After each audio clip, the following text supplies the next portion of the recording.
All right, we're keeping it going with our earnings alerts here. Cisco reporting after the bell, reporting its third quarter earnings. Let's bring in Jared Blikre to break down those numbers. Jared, what are we seeing?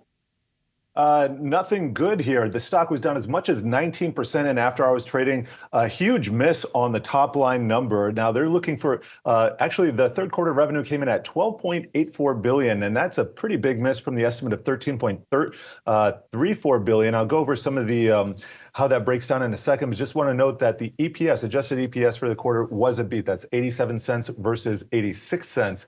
But let's go through that product revenue right now. So there's secure agile networks revenue. That's 5.87 billion, a miss from the street's estimate of 6.08 billion. Internet for the future revenue, 1.32 billion versus 1.41. Optimized application experience revenue, 1.83 billion. Estimate 183 million versus the estimate of 194.5 million.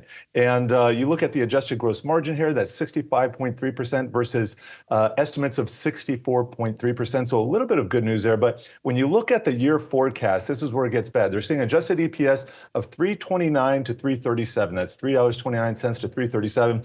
And the estimate was $3.44. So that was higher. They lowered that. They're previously looking for $3.41 to 346.